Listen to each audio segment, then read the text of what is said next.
Hi everyone. NCERT exemplar questions को ही आगे continue करते हैं और देखते हैं गाइस क्वेश्चन नंबर 28। ये क्या कहता है? अब 45 है ये guys. 45.4 litre of di nitrogen reacted with 22.7 litre of di oxygen and 45.4 litre of nitrous oxide was formed, जिसकी रिएक्शन कुछ इस तरीके से है, अपने को क्वेश्चन में भी दी हुई है। ये डाई ऑक्सीजन के साथ रिएक्ट करके नाइट्रस का ऑक्साइड बनाता है इस तरीके से, और इसके दो मोल है। तो गाइस ये बैलेंस्ड केमिकल इक्वेशन है। तो आप इसको देखो कैसे लिख सकते हो कि 2 मोल, या फिर स्टोइकियोमेट्री से वॉल्यूम में ही लिख लो। वॉल्यूम में अपने को सब दिया हुआ है तो वॉल्यूम में लिख लो। 2 वॉल्यूम नाइट्रोजन गैस की रिएक्ट करती है 1 वॉल्यूम O2 गैस के साथ, और ये 2 वॉल्यूम N2O की बनाती है इस तरीके से। ये जो स्टोइकियोमेट्री कोफिशिएंट्स दिए हुए हैं, राइट। लेकिन क्वेश्चन क्या कहता है? ये कहता है कि 45.4 लीटर N2 रिएक्ट करता है 22.7 लीटर O2 के साथ, और ये 45.4 लीटर N2O बनाता है। अब गाइस देखो, ये बिल्कुल बैलेंस्ड केमिकल इक्वेशन के हिसाब से ही है ना। ये एक के लिए ये है तो इसके दुगना, तो ये भी इसका डबल हो गया, ये भी इसका फिर डबल हो गया। इसको अब आप सिंपलेस्ट रेशियो में ले लो। एक है 45.4 N2 के लिए, O2 के लिए 22.7 और N2O के लिए है 45.4। सिंपलेस्ट रेशियो लोगे तो ये आ जाएगा 2:1:2। मतलब ये क्या आ गया? सिंपलेस्ट रेशियो आया है, होल नंबर में आया है। तो जब ये होल नंबर में आया है तो ये कौन सा लॉ फॉलो कर रहा है? ये गाइस फॉलो कर रहा है Gay Lussac's law of gaseous volume. Gay Lussac's law of gaseous volume, इस लॉ को ये फॉलो कर रहा है। कैसे इस लॉ को फॉलो कर रहा है? क्योंकि आप देखो, ये लोग क्या कहता है कि कोई भी गैस है जब भी कंबाइन होती है या फिर कोई भी गैस प्रोड्यूस हो रही है, अगर आप उनकी वॉल्यूम का रेशियो लोगे तो वो वॉल्यूम का रेशियो हमेशा सिंपलेस्ट होल नंबर रेशियो में ही होगा। तो ये है अपने पास Gay Lussac's law of gaseous volume. Next question देखते हैं। If two elements can combine to form more than one product, more than one compound, then the masses of one element that combine with the fixed mass of other element are in whole number ratio. तो guys ये क्या कहता है? ठीक बात है। ये कैसे? सपोज अपने पास 2 एलिमेंट ले लिए, कार्बन ले लिया, ऑक्सीजन ले लिया। कार्बन ले लिया, ऑक्सीजन ले लिया। अपने को पता है कार्बन में ऑक्सीजन मिलाते हैं तो कार्बन मोनोऑक्साइड भी बनता है और कार्बन डाइऑक्साइड भी बनता है। अब आप देखो, कार्बन का अमाउंट यहाँ भी 12 ग्राम है, इसको भी आप क्या करो, बैलेंस कर लो। दोनों इक्वेशंस को बैलेंस कर लिया। यहाँ भी कार्बन का अमाउंट 12 ग्राम है, और यहाँ कितना है? ये O2 32 ग्राम हो जाएगा, और यहाँ पर O2 है 16 ग्राम। यहाँ इसका वेट निकालेंगे तो ये 28 ग्राम, और यहाँ हो जाएगा 44 ग्राम। तो गाइस आप ही देखो कि अगर हमने एक एलिमेंट का अमाउंट फिक्स ले लिया, दोनों का ही 12 ग्राम ले रखा है, तो ऐसे में जब हम ऑक्सीजन का अमाउंट देखेंगे तो वो 16:2 ही आ रहा है ना। दूसरा एलिमेंट जो कि रिएक्ट कर रहा है तो कितने रेशियो में रिएक्ट कर रहा है? वो सिंपल होल नंबर रेशियो में ही रिएक्ट कर रहा है। तो यही क्वेश्चन में दे रखा है। तो ये लॉ कौन सा है? ये स्टेटमेंट बिल्कुल ट्रू है। लॉ कौन सा है? It is law of multiple proportion. हमने थ्योरी में भी पढ़ा था इसको। It is law of multiple proportion. एक एग्जाम्पल बताओ इसका। तो आप ये एग्जाम्पल देख सकते हो। कार्बन ऑक्सीजन को मिला के हमने CO भी बनाया और CO2 भी मिलाया है। इसमें जैसे ही हमने कार्बन का अमाउंट फिक्स लिया है तो ऐसे केस में O2 का जो अमाउंट है वो दोनों का सिंपलेस्ट होल नंबर रेशियो में आया है। तो नेक्स्ट क्वेश्चन देखते हैं। ये क्या कहता है guys? Calculate average atomic mass of hydrogen using the data. तो अब देखो, एक आइसोटोप दिया हुआ है, इसके लिए नेचुरल अबंडेंस दी हुई है 99.985 का। हाइड्रोजन 1 वाले का 99.985 दिया हुआ है। तो इसको 100 से डिवाइड कर दो, अबंडेंस दी हुई है। इसका एटॉमिक मास है 1। अब दूसरे वाला आप ले लो आइसोटोप, इसके लिए दिया हुआ है 0.015। इसको भी आप 100 से डिवाइड कर दो, मल्टीप्लाई आप कर दो इसकी एटॉमिक मास थी। इसको जैसे ही आप सोल्व करोगे ये आएगा 1.0015 U। तो ये हमने निकाल दिया है गाइस एवरेज एटॉमिक मास किसका? हाइड्रोजन का, अगर उसके अपने को आइसोटॉप्स दिए हुए। नेक्स्ट क्वेश्चन कहता है hydrogen gas is prepared in the laboratory by treating dilute HCl with zinc. Reaction कैसी है? जिंक है और डाइल्यूट HCl है। यहाँ से अपने को ZnCl2 भी मिला है और H2 भी मिल गया। रिएक्शन देखो बैलेंस्ड है। Yes it is already balanced. तो कहता है वॉल्यूम अपने को निकालनी है हाइड्रोजन गैस की जब इतने ग्राम जिंक रिएक्ट कर रहा है HCl के साथ, और 1 मोल गैस इतने की वॉल्यूम ऑक्यूपाई कर रही है। तो गाइस देखो, जिंक का अमाउंट दिया हुआ है और हाइड्रोजन की वॉल्यूम निकालनी है, इतनी सी बात है। तो स्टोइकियोमेट्रिक कैलकुलेशन क्या कहती है, देखो यहाँ पर एक है बैलेंस केमिकल इक्वेशन में, तो हम बोलेंगे कि एक मोल जिंक कितना हाइड्रोजन दे रहा है, ये एक मोल ही H2 गैस दे रहा है। एक मोल जिंक मतलब कि 65.3 ग्राम, क्योंकि देखो ये तो एटॉमिक मास है इसलिए यू में लिखा हुआ है, हमने तो मोलर मास, एक मोल का मास निकालना ना, इसीलिए यू को हमने ग्राम में कन्वर्ट कर दिया, क्योंकि ये एक एटम का मास है, सिर्फ ये है एक एटम का और ये है एक मोल एटम का। तो इतने ग्राम जिंक में एक मोल की हाइड्रोजन प्रेजेंट है, और एक मोल की हाइड्रोजन मतलब कि इतने लीटर हाइड्रोजन प्रेजेंट है। एक मोल एसटीपी पे 22.7 लीटर के बराबर ही होती है, इतने की वॉल्यूम प्रेजेंट है। तो क्वेश्चन क्या कहता है कि आप ये बताओ 32.65 ग्राम जिंक में कितनी हाइड्रोजन की वॉल्यूम होगी। तो आप इसको ऐसे लिख सकते हो, दिस डिवाइडेड बाय 65.3, तो यहाँ हो जाएगा 22.7 डिवाइडेड बाय 65.3 मल्टीप्लाई 32.65, इतने लीटर वॉल्यूम हो जाएगी किसकी, हाइड्रोजन की। इसको आप सॉल्व करोगे, ये आ जाएगा 11.35 litre volume of hydrogen at STP. Next question number 32 है, ये कहता है density of 3 molar solution of NaOH is 1.110 gram per ml, calculate molarity of the solution। तो गाइस 3 मोलल दी हुई है ना, तो मोलल मतलब मोललिटी दी हुई है। मोललिटी क्या होता है कि number of moles of solute, number of moles of solute present in per kg of solvent. Mass of solvent यहाँ हम लेते हैं किस में, केजी में लेते हैं। तो यहाँ पर मोललिटी दी हुई है 3 मोलल, तो अगर आप सॉल्वेंट के मास को 1 केजी ले लेते हो, तो जो भी मोललिटी होगी वो नंबर ऑफ मोल्स के ही बराबर होंगे। कहने का मतलब 3 जो मोलल दिया हुआ है, इसका मतलब क्या है कि 3 मोल ऑफ NaOH मतलब 3 mole of solute is present in 3 mole of solute is present in 1000 gram of solution, sorry 1000 gram of solvent। 1 kg of solvent में प्रेजेंट है ना, मतलब 1000 ग्राम ऑफ सॉल्वेंट में इतने मोल प्रेजेंट है। तो यहाँ से अपने पास मोल ऑफ सोल्यूट आ गए हैं और मास ऑफ सॉल्वेंट आ गए। अब देखो यहीं से अपने को मोलरिटी भी निकालनी, मोलरिटी इसी सॉल्यूशन की मोलरिटी निकालनी। तो मोलरिटी क्या होता है guys, number of moles of solute, number of moles of solute divided by हम लेते हैं वॉल्यूम ऑफ सॉल्यूशन, किस में, लीटर्स में लेते हैं। अब मोलरिटी निकालनी है, नंबर ऑफ मोल्स तो अपने को यहीं से मिल गई, ये 3 मोल है, और वॉल्यूम ऑफ सॉल्यूशन चाहिए लीटर के लिए, तो वॉल्यूम नहीं दिया हुआ है लेकिन डेंसिटी तो दी हुई है ना, तो आप यहीं डेंसिटी से क्या निकाल लो, वॉल्यूम निकाल लो। डेंसिटी ऑफ सॉल्यूशन, सॉल्यूशन की ही कहानी है ये सारी। सॉल्यूशन की डेंसिटी ये बराबर होती है गाइस मास ऑफ सॉल्यूशन के divided by volume of solution के, राइट। तो डेंसिटी कितनी दी हुई है 1.110, मास ऑफ सॉल्यूशन भी नहीं है गाइस अपने पास, वॉल्यूम निकालने के लिए मास तो चाहिए, तो सॉल्यूशन का मास भी नहीं है। तो यहाँ देखो सॉल्वेंट का मास है और इसके मोल है NaOH के, तो NaOH जो कि सोल्यूट है, आप इसके मोल से मास निकाल लो। तो नंबर ऑफ मोल्स क्या होते हैं, नंबर ऑफ मोल्स ये होते हैं ना given mass divided by molar मास। तो हमने क्या किया, 3 मोल NaOH के given mass divide bye NaOH का मोलर मास है 40, तो हमने निकाल लिया NaOH का जो अमाउंट प्रेजेंट है वो 120 ग्राम प्रेजेंट है। मतलब सोल्यूट का अमाउंट है, NaOH सोल्यूट है, सोल्यूट का अमाउंट है 120 ग्राम, सोलवेंट का अमाउंट है 1000 ग्राम, दोनों को जब हम ऐड कर देंगे तो ये आ जाएगा सोल्यूशन का मास। तो मतलब सोल्यूशन का मास कितना हो जाएगा 1120 gram divide by volume of solution, तो निकालनी है अपने को।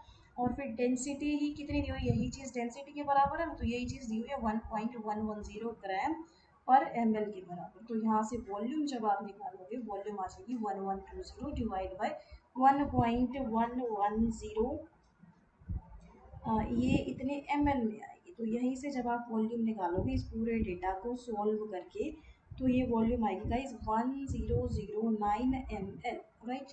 तो इसी वॉल्यूम ऑफ सॉल्यूशन को यहाँ लिख दो 1009 ml, लेकिन अपने को तो लीटर्स में चाहिए, तो आप ऊपर 1000 से मल्टीप्लाई कर दोगे, तो यहाँ पर जो मोलरिटी निकल कर आएगी इट विल बी 2.97 मोलर, मतलब इस सॉल्यूशन की मोलरिटी आएगी 2.97 मोलर। नेक्स्ट क्वेश्चन देखते हैं, question number 33।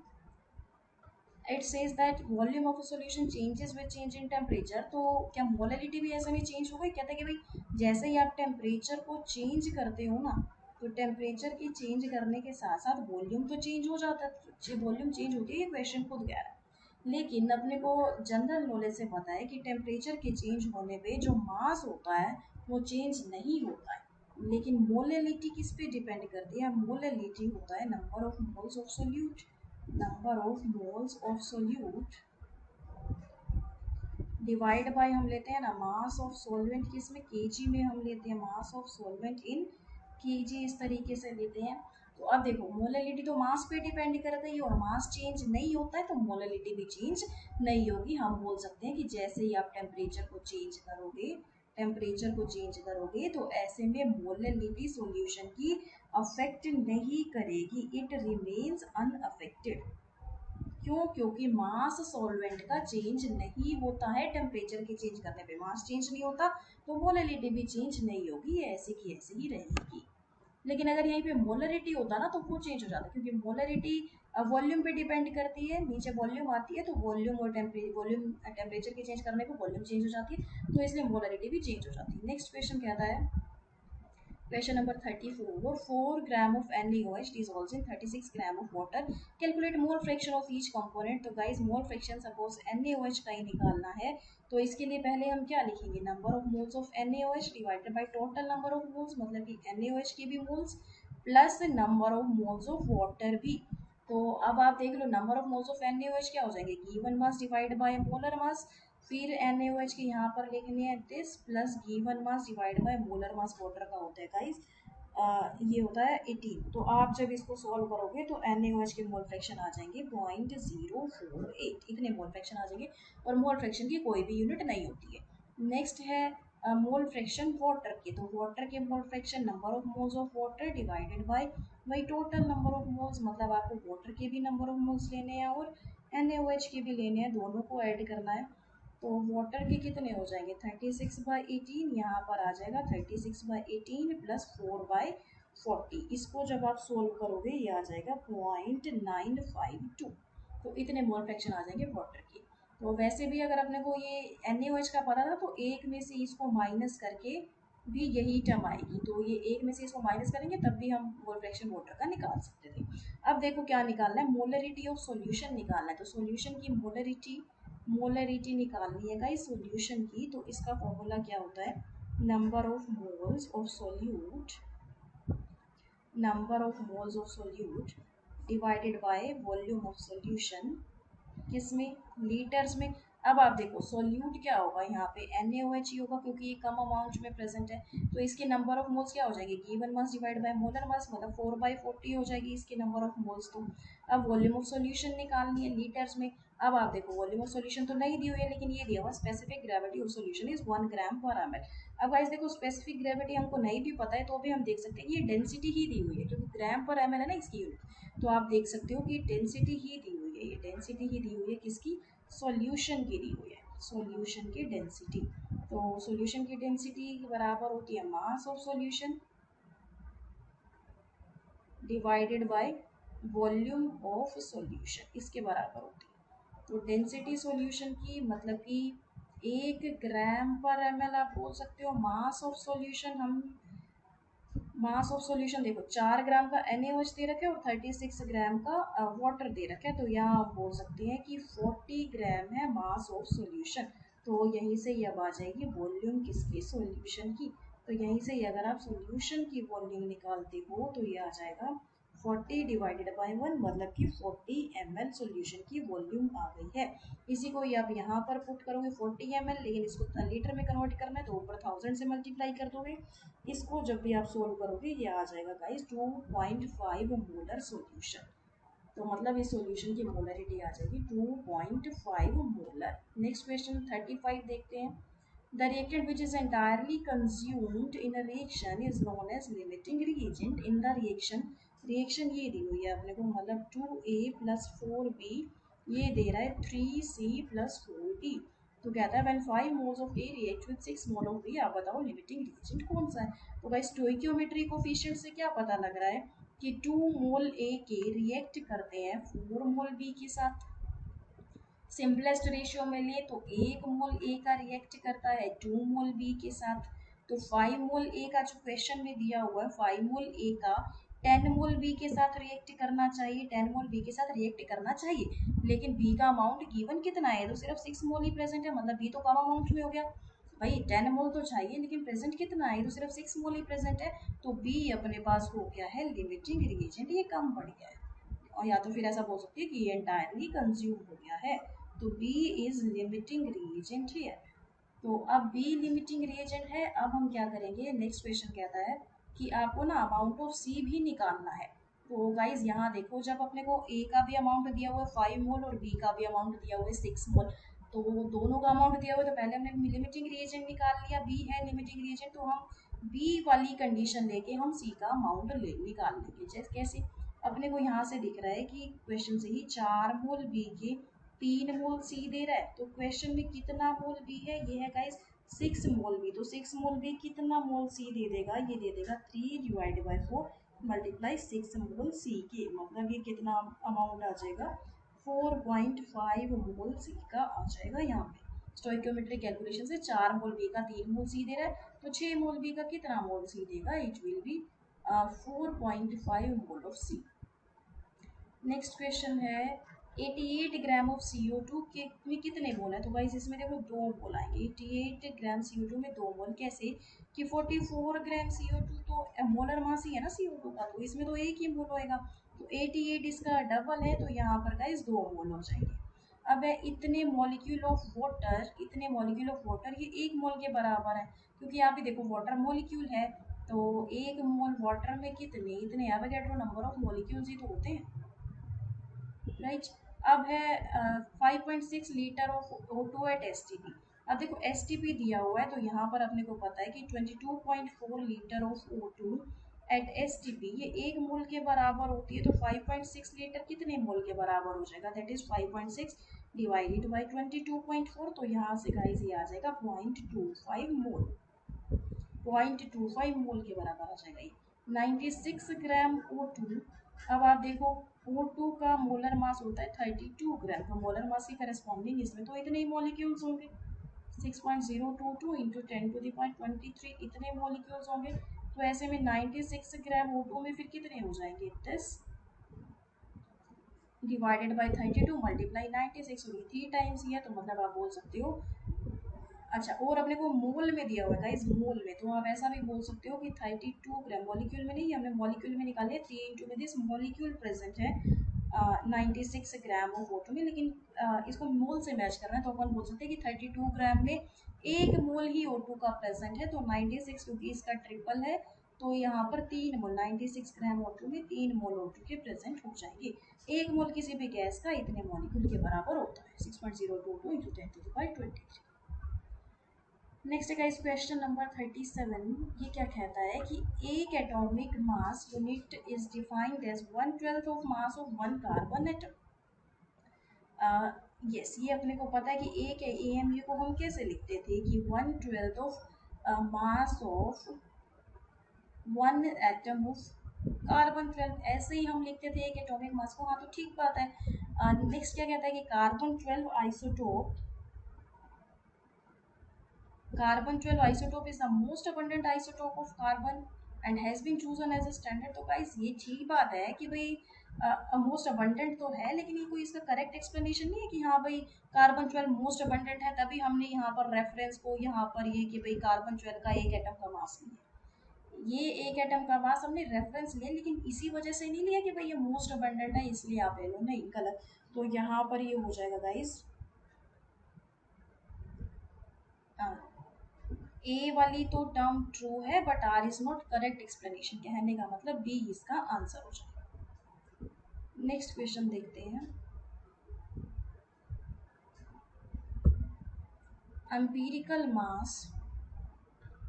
empirical mass of ethene is half of its molecular mass. The empirical formula represents simplest whole number ratio of various atoms present in।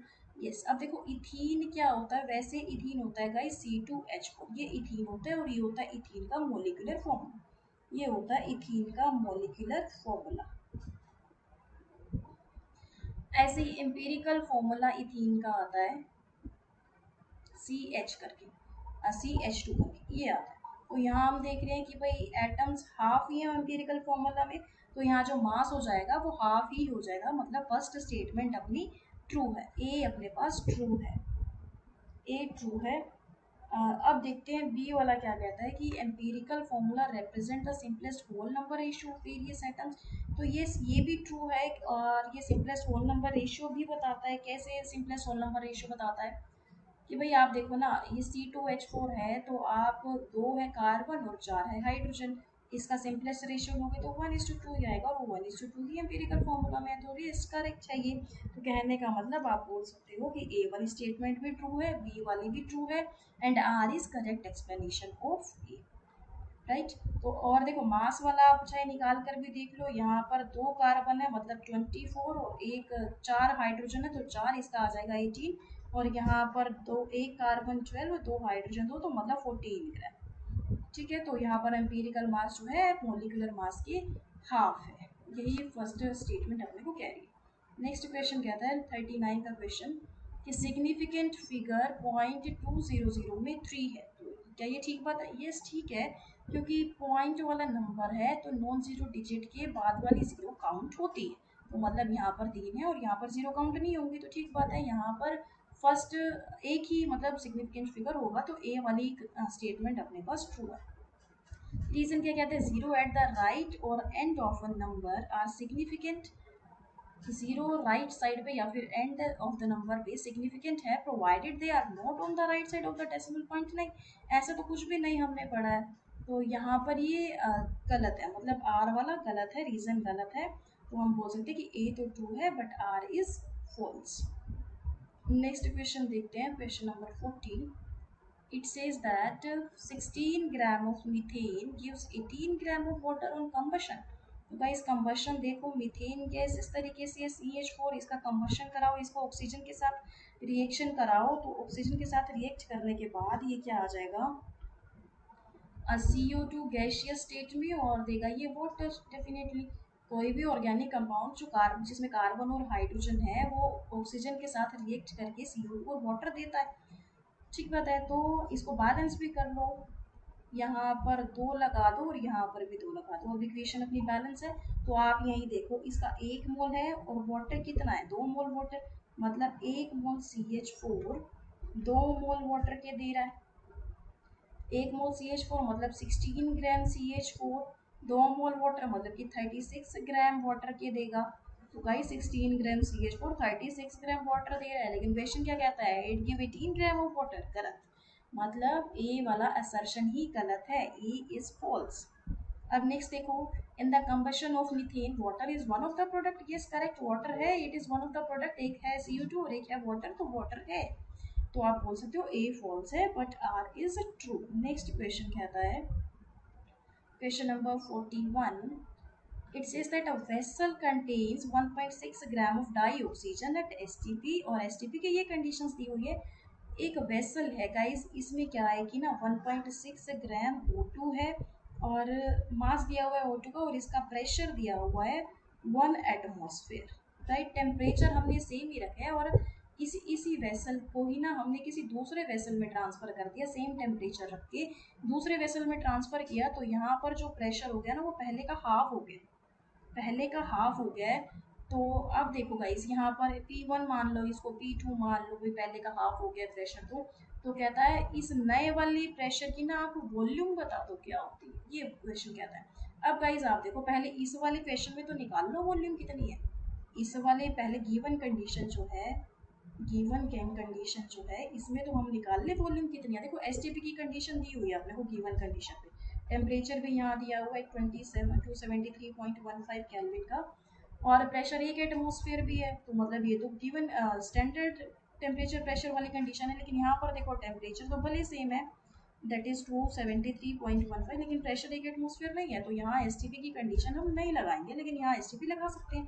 तो हम बोल सकते हैं कि O2 डाई ऑक्सीजन गैस, जिसका कि मोलर मास 32 ग्राम होता है, उतने में कितनी वॉल्यूम प्रेजेंट है गाइस, 22.4 लीटर की वॉल्यूम प्रेजेंट है। तो आप बोलोगे जी फिर 1.6 ग्राम O2 जो दिया हुआ है इसकी करस्पॉन्डिंग O2 की वॉल्यूम कितनी होगी? आप बोलोगे 22.4 litre divided by 32 gram multiply 1.6। इसको आप सॉल्व करोगे तो ये कितना आएगा, इसको भी ये कर दो, ये आ जाएगा 112। तो मतलब 112 डिवाइडेड बाय 100, यहाँ पर ये आ जाएगा 1.12 लीटर की वॉल्यूम आ जाएगी। कहने का मतलब ये जो 1.6 ग्राम O2 है, इसी चीज़ को जब हम वॉल्यूम में कन्वर्ट करेंगे तो it will B 1.12 litre volume. ठीक बात है, 1.12 लीटर की वॉल्यूम है। मतलब ऑक्सीजन की वॉल्यूम भी अपने को इसको V1 मान लो क्योंकि गिवन कंडीशन पे ही आई है, तो V1 है 1.12 लीटर और V2 अपने को निकालनी है। तो गाइस एक अपने पास ना बॉयल्स लॉ होता है जो कि प्रेशर और वॉल्यूम के बीच में ना रिलेशन बताता है। ये कहता है कि pressure is inversely proportional to volume. Pressure जितना बढ़ाओगे वॉल्यूम उतनी ही कम होगी, या फिर प्रेशर को कम करोगे तो वॉल्यूम बढ़ जाएगी। देखो प्रेशर को यहाँ क्या किया, कम कर दिया, तो वॉल्यूम यहाँ पर बढ़नी चाहिए। तो गाइस देखो फिर इसको आप ऐसे भी लिख सकते हो, P1 यहाँ पर क्या हो जाएगा, P बराबर कुछ कांस्टेंट लिखोगे, फिर आप मल्टीप्लाई 1/V करोगे तो यहाँ PV बराबर कांस्टेंट हो जाएगा। इस साइन को हटाने के लिए, इनवर्सली प्रोपोर्शनल के साइन को हटाने के लिए हमने कि कोई कांस्टेंट लगा लिया। फिर आप यहाँ पर PV बराबर कांस्टेंट हो जाएगा ना ये, फिर तो PV कांस्टेंट के बराबर है, इसलिए आप डिफरेंट कंडीशंस पे लिख सकते हो P1 V1 बराबर P2 V2। अब P1 है 1 एटमॉस्फेयर और V1 है 1.12 लीटर, P2 है हाफ एटमॉस्फेयर और V2 की वैल्यू फिर अपने को निकालनी है। तो गाइज यहाँ पर फिर V2 क्या आ जाएगा, इसको यहाँ से देख लो, इसी पूरी इक्वेशन को हम यहाँ सॉल्व कर देते हैं। ये जो V2 आ जाएगा इट विल बी 1.12 मल्टीप्लाई, ये डिवाइड में तो फिर ये यहाँ पर हो जाएगा मल्टीप्लाई V2, तो V2 की वैल्यू आ जाएगी गाइस 2.24 लीटर। वॉल्यूम जो अपने को निकालनी है नए वेसल की, ये आ गई है 2.24 लीटर आ गई है, राइट। अब इतनी ही वॉल्यूम में नए ही वॉल्यूम के करस्पॉन्डिंग अपने को नंबर ऑफ मॉलिक्यूल्स निकालने हैं कि कितने होते हैं। तो गाइस देखो अब यहाँ पर हम देख सकते हैं number of molecules of di oxygen निकालने हैं ना, तो यहाँ पर 1.6 ग्राम डाई ऑक्सीजन दिया हुआ, 1.6 ग्राम डाई ऑक्सीजन दिया हुआ है। तो आप देख सकते हो कि 32 ग्राम डाई ऑक्सीजन में तो इतने मॉलिक्यूल्स होते हैं, 6.022 इंटू 10⁻23 के करस्पॉन्डिंग मॉलिक्यूल्स होते हैं। तो ऐसे में 1.6 ग्राम में फिर कितना हो जाएगा, 6.022 मल्टीप्लाई 10⁻23 डिवाइडेड बाई 32 मल्टीप्लाई 1.6। तो यहाँ पर जो मोल्स निकल कर आएंगे वो मोल्स सॉरी मॉलिक्यूल्स जो आएंगे ये आ जाएंगे 3.011 मल्टीप्लाई 10⁻22। इतने मॉलिक्यूल्स आ जाएंगे गाइस डाई ऑक्सीजन के। देखो क्वेश्चन क्या था, नंबर ऑफ मॉलिक्यूल्स निकालने अपने को डाई ऑक्सीजन के, कहने का मतलब अपने को 1.6 ग्राम ऑफ डाई ऑक्सीजन में मॉलिक्यूल निकालने हैं। तो अपने को पता है कि भाई 32 ग्राम जो कि मोलर मास है उतने में तो Avogadro number of molecules present है, 32 ग्राम में इतने मॉलिक्यूल्स प्रेजेंट है, तो 1.6 ग्राम में कितने हो जाएंगे, दिस डिवाइड बाय 32 मल्टीप्लाई 1.6, तो ये आ जाएगा 3.011 multiply 10⁻22 molecules of di oxygen. और गाइस ये जो वॉल्यूम निकली है ये यहाँ फिर एसटीपी वाली कंडीशन पे नहीं निकली है, ये जब प्रेशर हाफ हो गया तो उस कंडीशन पे हमने वॉल्यूम निकाली है 2.24। नेक्स्ट क्वेश्चन है क्वेश्चन नंबर 42, ये कहता है calcium carbonate reacts with aqueous HCl to give CaCl2 and CO2 according to the reaction given below. Reaction ये दी हुई है, CaCO3 सॉलिड फॉर्म में 2HCl के साथ रिएक्ट करके CaCl2 एक्वस फॉर्म में प्लस CO2 बनाता है गैसियस फॉर्म में प्लस वाटर बनाता है लिक्विड फॉर्म में। Vote mass of CaCl2 will be form, CaCl2 को कितना मास बनेगा जब हमने इसका अमाउंट ले लिया है, सॉरी ये तो है CaCO3 है 1000 ग्राम और HCl का अमाउंट दिया हुआ है 250 ml ऑफ 0.76 मोलर। तो पहले देखो ग्राम है तो ना पहले आप इसको भी ग्राम में ही कन्वर्ट करो। देखो सिंपल सी बात है कि यहाँ आपने को ना क्या निकालना है, CaCl2 की नंबर ऑफ मोल्स निकालने हैं, डेफिनेटली इसके मोल्स निकालने हैं या फिर अपने को इसका अमाउंट निकालना है। तो दिया दोनों का ही अमाउंट हुआ है तो दोनों में से अपने को क्या करना पड़ेगा, लिमिटिंग रिएजेंट निकालना पड़ेगा। तो पहले आप देख लो जब आप इस टर्म को इसके नंबर ऑफ मोल्स निकाल लो पहले। जब आप 0.76 को 250 से मल्टीप्लाई करोगे तो फिर ये नंबर ऑफ मोल्स दे देगा HCl के, क्योंकि मोलरिटी मल्टीप्लाई वॉल्यूम जब करते हैं तो नंबर ऑफ मोल्स ही आता है। तो HCl के कितने मोल्स आ जाएंगे गाइस? ये आ जाएंगे 0.19 मोल आ जाएंगे, मोल आएंगे ये। 0.76 को हमने मल्टीप्लाई किया है 250 के साथ, तो यहाँ पे आंसर आता है गाइस 190। तो 190 अपने पास ये मिली मोल आएंगे, क्योंकि ये मिली लीटर में प्रेजेंट है ना, तो यहाँ पर मिली मोल आएंगे। मिली मोल को हमने मोल में कन्वर्ट कर दिया तो मोल आ जाएगा यहाँ पे 0.19 मोल। अब हम क्या करते हैं, इसका मोल अब देखो पहले लिमिटिंग रिएजेंट निकालते हैं। लिमिटिंग रिएजेंट में फर्स्ट स्टेप होता है कि आप इक्वेशन को बैलेंस कर लो, और ये इक्वेशन ऑलरेडी बैलेंस्ड है। नेक्स्ट स्टेप होता है कि जो भी अमाउंट दिया हुआ है ना उसको मोल में कन्वर्ट कर लो। तो गाइस एक है अपने पास CaCO3, तो CaCO3 के मोल क्या हो जाएंगे, given mass divided by molar मास, इसका 100 होता है।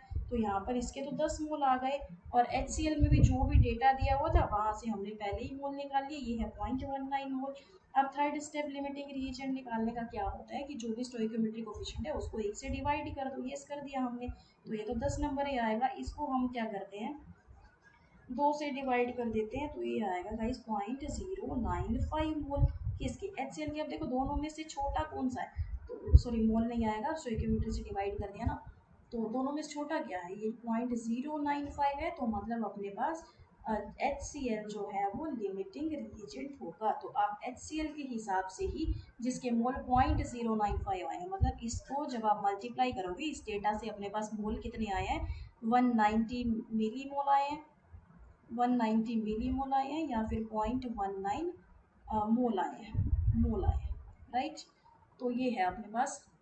अब देखो वैसे HCl क्या निकल के आया, लिमिटिंग रिएजेंट निकल कर आया। अब हम इस HCl से ही क्या करेंगे, CaCl2 का अमाउंट निकाल लेंगे। तो गाइस फिर से देखो, ये अपने पास इक्वेशन थी, HCl हमने निकाल लिया है, लिमिटिंग रिएजेंट, लिमिटिंग रिएजेंट से ही हम क्या करेंगे, CaCl2 का अमाउंट निकाल लेंगे।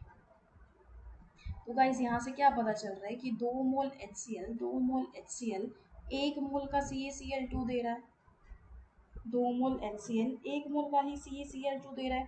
तो 1 मोल HCl कितना देगा, 1 डिवाइडेड बाय 2 मोल का CaCl2 देगा, राइट, ठीक बात है। अब आप देखो यहाँ पर फिर हमने कितने मोल्स निकाले थे, इसको जब हमने सॉल्व किया था तो 190 मिली मोल या फिर 0.19 मोल निकाल दिए थे, यहाँ पर 0.19। तो इस डेटा के हिसाब से कितना CaCl2 बनेगा, तो मतलब आप बोल सकते हो कि 0.19 मोल HCl के हिसाब से कितना CaCl2 बनेगा, इट विल बी 1/2 मल्टीप्लाई 0.19। तो इसका आंसर आ जाएगा गाइस 0.095 मोल CaCl2। इतना अपने पास आंसर आ जाएगा कि भाई HCl पहले देखो दोनों का अमाउंट दिया हुआ था 1000 ग्राम CaCO3 और ये भी दिया हुआ था। तो हमने क्या किया, दोनों के अमाउंट से पहले देख लिया कि लिमिटिंग रिएजेंट कौन सा है। फिर हमने देखा कि HCl लिमिटिंग रिएजेंट आया है, तो लिमिटिंग रिएजेंट के हिसाब से अपने को पता है स्टोइकियोमेट्रिक कैलकुलेशन से कि 2 मोल इसका 1 मोल CaCl2 दे रहा है, तो 1.19 मोल कितना CaCl2 देगा, इसको डिवाइड बाई 2 मल्टीप्लाई 0.19 कर दिया, तो ये हो जाएगा 0.095, इतने मोल का CaCl2 देगा। तो गाइस नेक्स्ट क्वेश्चन क्या कहता है, define law of multiple proportion, इसके 2 एग्जांपल बता दो। तो एक तो एग्जांपल हमने यही देख लिया था पहले भी, थ्योरी में भी ये करा रखा है। इसको यहाँ से ये CO भी बनाता है और CO2 भी बनाता है। कार्बन का अमाउंट हम 12 ग्राम यहाँ ले लेते हैं, यहाँ ले लेते हैं, तो ये ऑक्सीजन 32 से रिएक्ट करता है और ये 16 से रिएक्ट करेगा, यहाँ 28 ग्राम, ये हो जाएगा 44 ग्राम। तो मतलब कार्बन का जब भी हमने फिक्स्ड अमाउंट ले लिया है तो दूसरे वाला जो भी एलिमेंट है वो अपने पास 16:32 मतलब कि 1:2 वाले रेशियो में प्रेजेंट है, राइट। तो यहाँ पर ये कैसा रेशियो है, it will be simplest simple whole number ratio है, सिंपल होल नंबर रेशियो है, ठीक बात है। अब देखो इसका कोई भी एक और एग्जांपल हम ले सकते हैं। सपोज करो हमने ले लिया है सल्फर है और ऑक्सीजन है। नेक्स्ट एक और एग्जांपल ले लिया, ये अपने को SO3 भी बनाता है और यही ऑक्सीजन के साथ मिलके ना SO2 भी बनाता है। तो SO3 कैसे बनेगा, ये जब हम 3/2 से हम इसको मल्टीप्लाई कर देंगे तभी ऑक्सीजन 3 आएगा ना। तो सल्फर 32 है, यहाँ पर भी 32 ग्राम है, यहाँ भी 32 ग्राम है, तो यहाँ पर ऑक्सीजन है 32 ग्राम, तो 32 मल्टीप्लाई 3/2, यहाँ पर ऑक्सीजन किस तरह है, फिर ये हो जाएगा 48 ग्राम, 48 ग्राम। गाइस जब हमने सल्फर का फिक्स मास ले लिया है तो ऑक्सीजन का मास कितना आया है, 48:32 आ गया। तो इसी को ही आप सोल्व करोगे तो ये सिंपलेस्ट रेशियो में 3:2 आया, मतलब ये भी सिंपलेस्ट होल नंबर रेशियो है। तो कहने का मतलब ये लॉ ऑफ मल्टीपल प्रोपोर्शन को फॉलो कर रहे हैं। ये दो एग्जांपल हमने ले लिए। नेक्स्ट क्वेश्चन देखो, लास्ट क्वेश्चन है गाइस। बॉक्स है जिसमें कि ना कुछ आइडेंटिकल रेड बॉल्स हैं, इस तरीके से है गाइस कॉम्बिनेशन। एक बॉक्स है जिसमें कि ना कुछ आइडेंटिकल रेड बॉल्स हैं labelled as A and each weighing 2 grams. Another box है जिसमें कि आइडेंटिकल ब्लू रेड बॉल्स हैं लेबल्ड एज बी। मतलब रेड बॉल्स को ए से लेबल कर दिया, बी बॉल को बी से लेबल, ब्लू वाली बॉल को बी से लेबल कर दिया, और ब्लू वाली जो भी बॉल है उनका वेट 5 ग्राम है, ए वाली जो भी बॉल है उनका वेट 2 ग्राम है। और कॉम्बिनेशन हमने बनाया है, इन्हीं बॉल्स का कॉम्बिनेशन बनाया है, कौन कौन सा, AB2 और है A2B और है A2B3। इस तरीके से कॉम्बिनेशन बना दिया हमने बॉल्स का।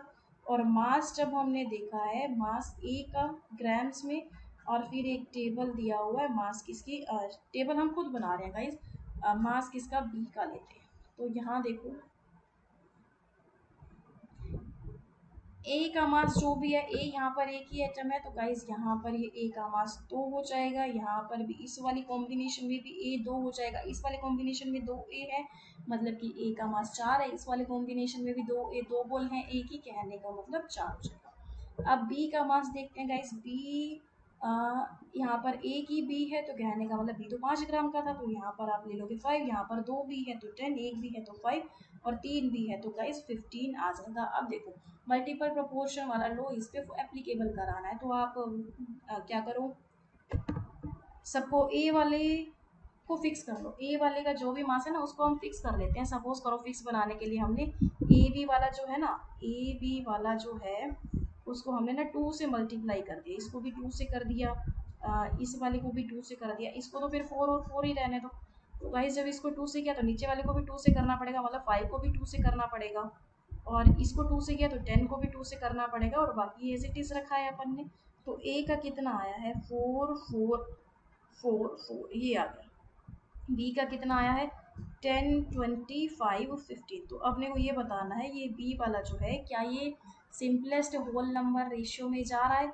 तो गाइज ये जा रहा है, क्योंकि अब देखो ना 5 पे कैंसिल हो जाएगा, 2:4:1:3, ये क्या आ जाएगा guys, simplest whole number ratio. It is simplest whole number ratio, कहने का मतलब ये लॉ ऑफ मल्टीपल प्रोपोर्शन को फॉलो कर रहा है। गाइस एक क्वेश्चन यहाँ और रह गया है एनसीईआरटी एग्जाम्पलर का ही, वो क्वेश्चन देखते हैं क्या है। एक क्वेश्चन 44 का तो क्वेश्चन हो गया, हमने सॉल्व कर लिया, ये law of multiple proportions follow कर रहा है। एक क्वेश्चन ये है कि भाई ना अपने को एक कॉलम दिया हुआ है मोलरिटी का, तो मोलरिटी को आप कहाँ से मैच करोगे, एनसीईआरटी एग्जाम्पलर का ही क्वेश्चन है, मैच द कॉलम है, तो डायरेक्ट आपको बता रही हूँ मोलरिटी मोल पर लीटर से मैच हो जाएगी, और जो मोल फ्रैक्शन है, मोल फ्रैक्शन